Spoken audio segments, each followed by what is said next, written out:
ትላንት ምሽት ዓለም በጉጉት ሲጠብቀው በነበረው የፕሪሚየር ሊግ ጨዋታ ማንቸስተር ዩናይትድ የሊጉ መሪ አርሰናልን 3-2 በሆነ ውጤት ማሸነፍ ችሏል።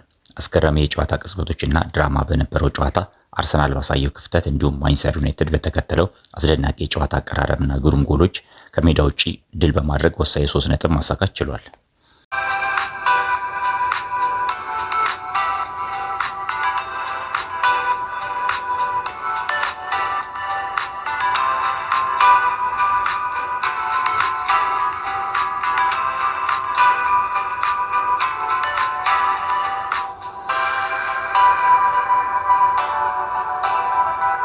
በ23ኛው ሳምንት ተጠባቂ የእንግሊዝ ፕሪሚየር ሊግ የሳምንቱ ታላቅ ጨዋታ የሊጉ መሪ አርሰናል በአዲሱ ጊዜ አሰልጣኝ ማይክል ካሪክ በመነቃቃት ላይ የሚገኘውን ማንቸስተር ዩናይትድ ያስተናገደ ሲሆን ባለሜዳው አርሰናል ጨዋታውን አሸንፎ በተከታታይ ሲቲ ጋር ያለውን የነጥብ ልዩነት ለማስፋት እንዲሁም ማንቸስተር ዩናይትድ ቶፕ 4ን ይዞ ለማጠናቀቅ የተደረገ ጨዋታ ነበር።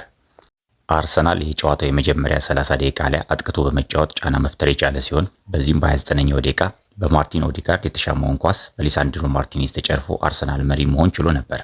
ሆኖም ግን ብዙም ሳይቆይ በአርሰናሉ አማካይ ማርቲን ዙቢሜንዲ ስህተት የተገኘችውን ኳስ የማንቸስተር ዩናይትዱ ካሜሩናዊ አጥቂ ብሪያን እምቡሞ ዴቪድ ራያን በማለፍ ግሩም ግብ በማስቆጠር ማንቸስተር ዩናይትድን ወደ ጨዋታው መመለስ ችሏል። በዚህም 1-1 አቻ ውጤት ወደ እረፍት ማምራት ችለዋል።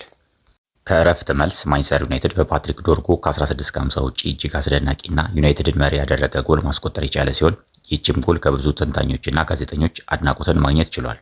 አርሰናል የበለጠ ጨዋታውን ለመቆጣጠር በማሰብ አሰልጣኝ ሚካኤል አርቴታ የማጥቃት ኃይልን መጨመር የአራት ተጫዋቾችን ቅያሬ ማድረግ የቻለ ሲሆን ፒየሮ ኢንካፔ፣ ማርቲን ኦዲጋርድ፣ ማርቲን ዙቢሜንዲ እና ጋብሪኤል ጂሰስ በማስወጣት ኤብሪቺዜ፣ ቪክተር ጊዮኬሬሽ፣ ቤን ዋይት እና ሚካኤል ሜሪኖን ማስገባት ችሏል። ማንቸስተር ዩናይትድ በበኩሉ ብሪያን እምቡሞን በማስወጣት ማቲያስ ኩኛን ወደ ሜዳ ማስገባት ችሏል። በ84ኛው ደቂቃ ሚካኤል ሜሪኖ አርሰናልን ወደ ጨዋታ የመለሰች የአቻነት ግብ ማስቆጠር ችሏል። የዚች ግብ መቆጠር ተከትሎ ኤሚሬትስ ከፍተኛ ድጋፍና መነሳሳት ሞራልን ማግኘት ችሏል። ሆኖም ግን ማንቸስተር ዩናይትድ ከ3 ደቂቃ በኋላ በማቲያስ ኩኛ አማካኝነት በድጋሚ ግሩም ጎል በማስቆጠር 3-2 መምራት የቻሉ ሲሆን ይህም የአርሰናል ተጨማሪ ጎል አስቆጥሮ የማሸነፍ ህልሙን ውሃ የቸለሰበት ሆኗል። ማንቸስተር ዩናይትድ በመከላከልና በፈጣን የመልሶ ማጥቃት ሽግግር የአርሰናልን የሃይላይን አጨዋወት መፈተን የቻለ ሲሆን የሚያገኙትን ጥቂት እድሎች ወደ ውጤታማነት በመቀየር እጅግ የተሻለ ቡድን ነበር። በዚህም ማንቸስተር ዩናይትድ አርሰናልን 3-2 በሆነ ውጤት በማሸነፍ ወሳኝ 3 ነጥብ ማግኘት ችሏል።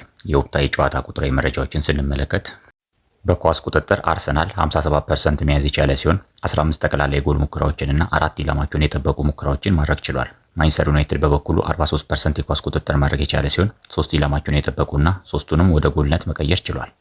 አርሰናል ካደረጓቸው ካለፉት 4 ጨዋታዎች በሁለቱ በተጫዋቾች የግል ስህተት 2 ጎሎች የተቆጠሩበት ሲሆን ጋብሪኤል ማጋሌሽ ከበርነማውዝ እንዲሁም ማርቲን ዙቢሜንዲ ከማንቸስተር ዩናይትድ ጋር ለተጋጣሚ ቡድን ጎል መቆጠር ምክንያት መሆን ችለዋል። ከ2023 ታህሳስ ወር በኋላ አርሰናል በሜዳው ለመጀመሪያ ጊዜ ከ3 ጎሎች በላይ ተቆጥሮበት የተሸነፈ ሲሆን እንዲሁም በዘንድሮ ዓመት ለመጀመሪያ ጊዜ በሜዳው ኤሚሬትስ ሽንፈትን አስተናግዷል። በአርሰናል በኩል 1.19 ኤክስጂ ያገኘ ሲሆን በማንቸስተር ዩናይትድ በኩል 0.72% ኤክስጂ ማግኘት ችሏል። አርሰናል በፕሪሚየር ሊጉ ያለፉትን 3 ጨዋታዎችን ማሸነፍ ያልቻለ ሲሆን ማንቸስተር ዩናይትድ በበኩሉ በጊዜያዊ አሰልጣኝ ማይክል ካሪክ በመመራት ከሊጉ አንደኛና ሁለተኛ ደረጃ ላይ የሚገኙትን ማንቸስተር ሲቲ እና አርሰናልን በማሸነፍ ደረጃውን ወደ 4 ከፍ ማድረግ ችሏል።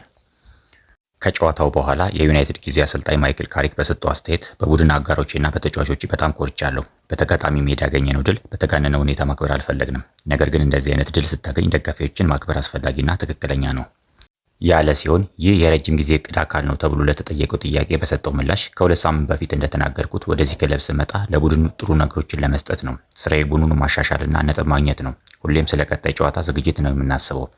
ባለው ነገር ደስተኛ ነኝ። እናም የሚችለውን ነገር ለማስቀጠል እጥራለሁ ሲል አስተያየቱን ሰጥቷል። በተጫዋቾቼ በጣም ኮርቻለሁ። ካለፈው ሳምንት ጨዋታ የተለየ ነበር።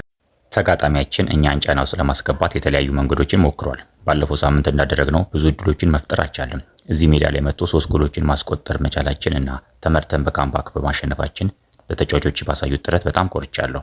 ባለፈው ሳምንት የጨዋታው ሂደት ቁጥጥር በራሳችን ነበር። ይሁን እንጂ በአሁኑ ጨዋታ የበለጠ ጥረትና ተረጋግቶ መጫወት አስፈልጎናል ሲል አስተያየቱን አጠናቋል። የአርሰናሉ አሰልጣኝ ሚካኤል አርቴታ በሰጠው አስተያየት በመጀመሪያ ማንቸስተር ዩናይትድ ላገኙት ድል እንኳን ደስ ያላችሁ ማለት እፈልጋለሁ። የጨዋታውን መጀመሪያ 30 ደቂቃ በሚገባ መጀመርና ጎልም ማስቆጠር ችለን ነበር። ነገር ግን በሰራነው ስህተት ጎልም ተስፋም ሰጥተናቸዋል። የዚህ ነገር መፈጠር የጨዋታውን ጉልበት እንድናጣ አድርጎናል። በእንደዚህ አይነት ትላልቅ ጨዋታዎች ትላልቅ ቅጽበቶች ይፈልጋሉ። ስህተት በመስራት ጎል እንዲቆጠርብን ሆኗል። ያ ደግሞ ያልተለመደና አሳማሚ ነው። ሁለት እጅግ ጥሩ የሆኑ እድሎችን አግኝተው ከርቀት ማስቆጠር ችለዋል። በአጠቃላይ ዛሬ በጥሩ ብቃታችን ላይ አልነበርንም ሲል አስተያየቱን ሰጥቷል። በቀጣይ አርሰናል ከሜዳው ውጪ ሊድስ ዩናይትድን የሚገጥም ሲሆን ማንቸስተር ዩናይትድ በበኩሉ በሜዳው ኦልድ ትራፎርድ ፉላምን የሚያስተናግድ ይሆናል።